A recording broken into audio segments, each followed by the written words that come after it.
that other people just don't want to touch? Well, because of it, between the high barriers to entry, you figure, and you've been here, you got ocean on one side, mountains on the other, real estate in the middle. You got constraints, so you have a supply and demand issue. It takes a lot for anybody to get permits, and it takes time. The cost to buy these properties, meaning the equity piece that you have to come up with, tends to be somewhere around 40%, 60%. And it's not a heavy cash flow market, neither was Hawaii. So you're really depending on the fact that no one's going to be able to come in and play the game. And naturally on your exit, your cap rates are pretty much going to be somewhere around 4 or 5 on the average. And that's a better place for appreciation. So the people who tend to play the markets this way aren't really playing the buy low, sell high. They're playing the buy high, increase revenues and income, and sell higher, because of just, they're not going to have a whole bunch of people come into play. And as it relates to the rent controls, that's okay too, because I'm not in LA County.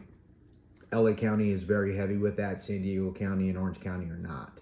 So that's also the distinction. It really is a better market to play because, and I'm sure you've seen it as well. California has I think it's like the 4th highest GDP.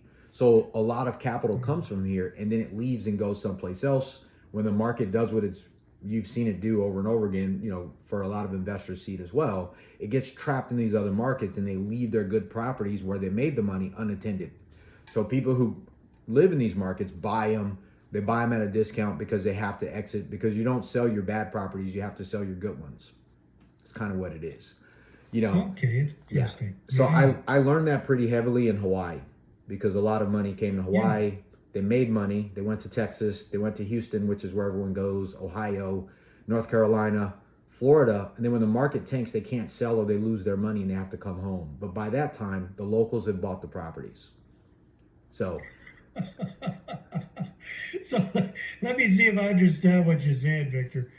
So basically you're saying all these other hotshot real estate investors, multifamily investors in California, they might have made their money in California. They got enticed by some of these sexier markets. Yeah. They took all their money and invested there.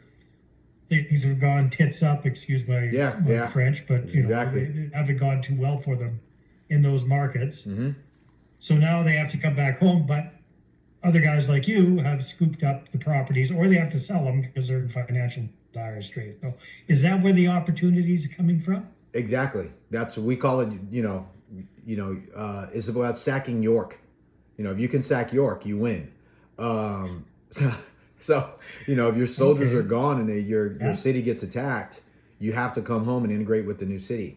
And I've just seen it happen. I'm originally from Texas, so I've bought in a lot of different markets other than, Hawaii.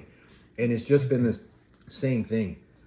Texas is a boom and bust city, state, Austin, Houston, Dallas. Yeah. A lot of people come there. It shuts down and gets slow because there's a lot of opportunity. And they have to go back to where they left to make the more money. But by that time, the Texas owners buy their properties back. The people from California that never leave buy their properties back, and then the cycle starts again.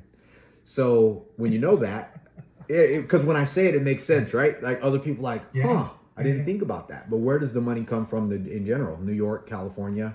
And if you can just go there at the right time and not get caught, you can make it. And I've been fortunate about that. So, Victor, you've been very, very patiently sitting on the side.